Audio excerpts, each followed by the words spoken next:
Putting a QR code on the back of a business shirt can be a low-cost, high-impact marketing move. Hello, T-Squad. I'm MJ. Welcome to Spilling Teas, your go-to spot for custom t-shirts, tutorials, design tips, and behind-the-scenes hustle. If you love do-it-yourself apparel, creativity, and turning it into cash, then you are in the right place. My contact information is in the description below. Please don't hesitate to connect. Today, I'm going to show you how to make your very own QR code, print it out, and put it on the back of your shirt using the DTF Hack. The first thing you're going to need is your very own QR code. So look in the description for that video link to make yours, and then meet me back here. While you are in that description area, also check out the list of all the tools I'm using to make sure you have everything.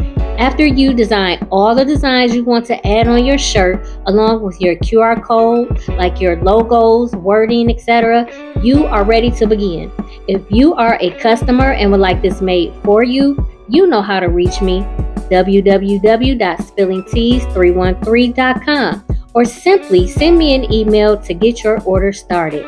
If you already know how to print out your DTF designs and just want to see how I apply mine, skip to 12 minutes and 26 seconds to begin. Everyone else, let's go. Under operation, it is saying multiple.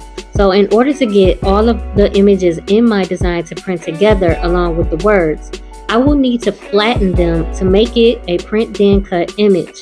Remember this part, because even though it changed to print and cut, the fact that it said multiple the first time was an indicator that something was wrong.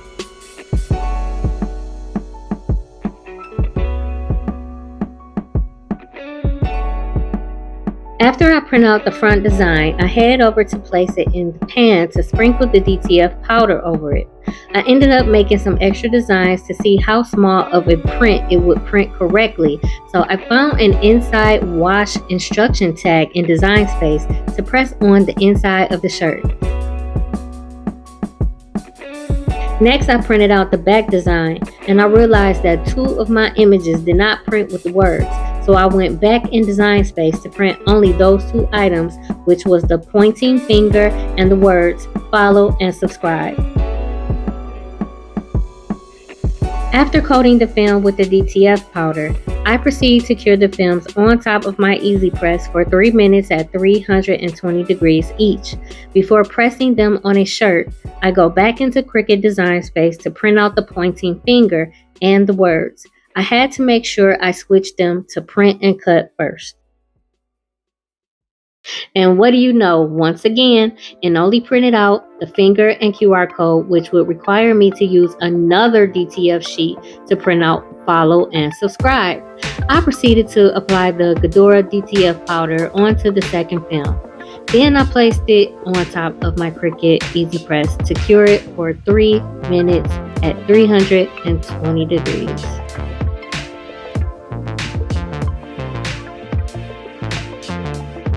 I took out my white shirt and started with the inside tag first. And I do have a piece of parchment paper inside of the shirt to prevent any bleeding that may or may not necessarily occur. Even though I did the 5-minute press to get the moisture out, this was a mistake. I like to remove the lint with a lint roller first to prevent embedding any loose fibers into the fabric. After cutting the designs apart, the 3 minutes was up on my second DTF sheet. Before taking it off the Easy Press, I made sure all of it was melted and cured properly. I now position the neck tag in the desired location and press it at 320 degrees for 30 seconds, making sure to tack it down with heat-resistant tape.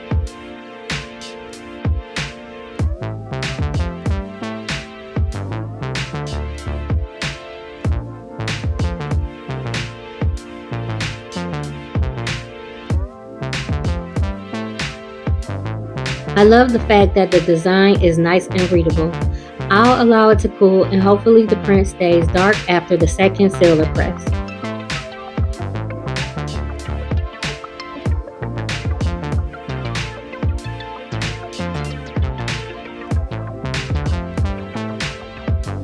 This particular design did fade on the left side of the border. Keep watching to view the solution I came up with to replace the black ink.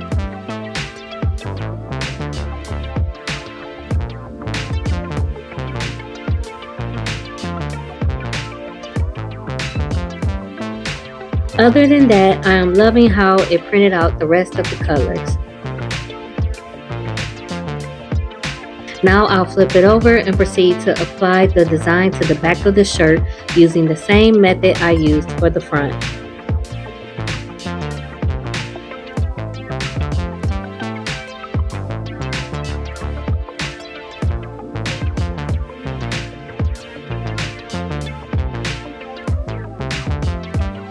I am very pleased with how the ink turned out and can only hope it stays that way after the second press. Since I only had to print out the words follow and subscribe, I decided to add on some extra inside tag labels and logos for future orders. I did this to get the most out of this film.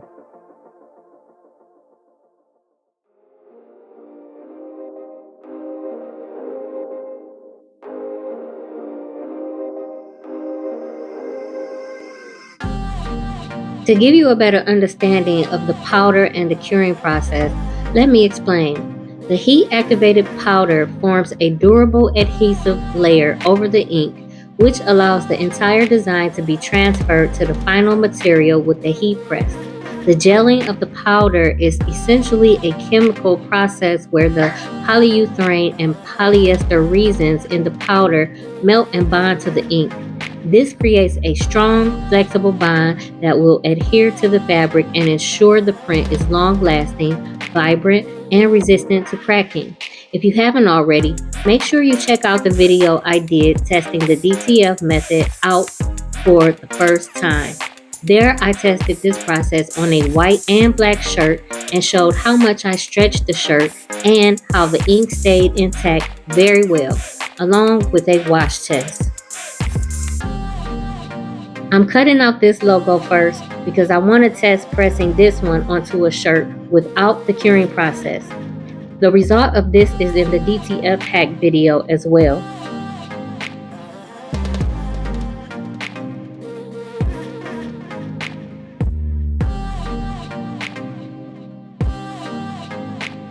Now I'm going to carefully place my words and the pointing finger in the location it was supposed to print.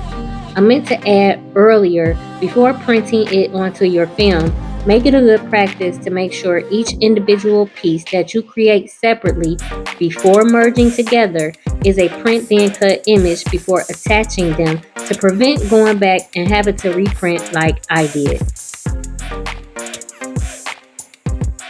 Before I place the words down, I wanted to remove the heat-resistant tape out of the way to make sure the print was pressed directly onto the shirt and not the resistant tape.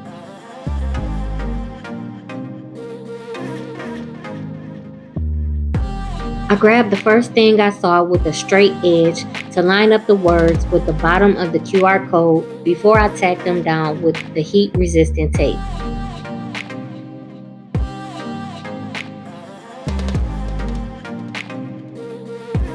I lifted the shirt on the lower platen to avoid excess pressure on the image that had already been applied. After pressing, I will allow it to cool down completely before removing the carrier sheet.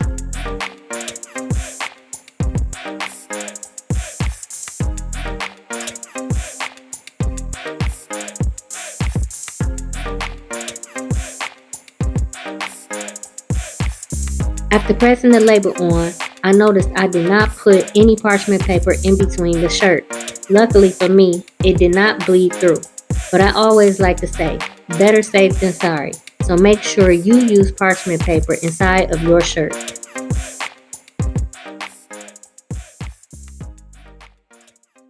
Now that all the designs are pressed and cooled off, I'm going to start first by removing the carrier sheet from the inside tag and doing a 5-second sealer press. As you can see, this looks great. This prints out small prints very well. It is not perfect, and it's definitely not bad.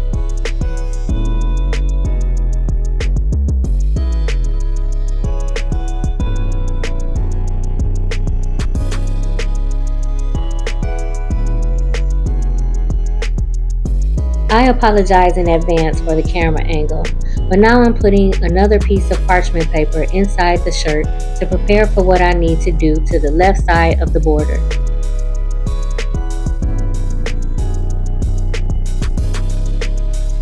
I used to grab a Sharpie whenever I needed to fill in black ink since it works great, but then I remembered I just got those sublimation ink pens and decided to use those instead.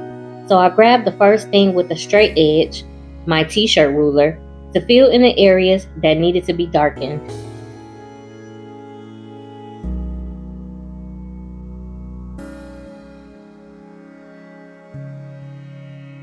I grabbed the Kering 1mm iron-on transfer marker tip to color in the rest of the black to prevent the marker from spilling over onto the white. If this shirt was for a customer, I would have colored in the entire border, but this looks fine enough for me, and I was ready to seal the deal. Before doing the sealer press, I let the upper platen hover over the t-shirt in an effort to pre-dry the ink as much as possible to prevent it from bleeding. Once dry to the touch, I proceeded on with the sealer press for 30 seconds. Since I just pressed the front of the shirt, it is kind of warm, so I let it cool a bit before peeling off the carrier sheets on the back. I sealed the logo for 15 seconds. Everything was fine except the little line on the right side of the t-shirt within the logo. I could have darkened it with a sublimation marker, but decided not to. Again, because it's my shirt. The back should be good and cool, and now I'll peel off the carrier sheets. I noticed on the C and the O on the word content, it was kind of light. So just like the border, I'll go in with a sublimation marker and darken it after I do a sealer press. And don't forget that this particular parchment paper leaves your image with a very nice, smooth, and glossy finish.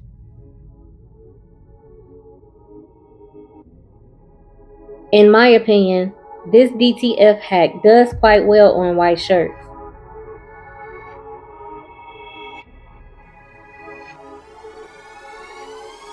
After filling in the C and the O, my personal marketing t-shirt will be good to go. But hold up, wait a minute, not just yet. I definitely have to test and make sure that my phone is able to pick up the QR code and it goes directly to my channel.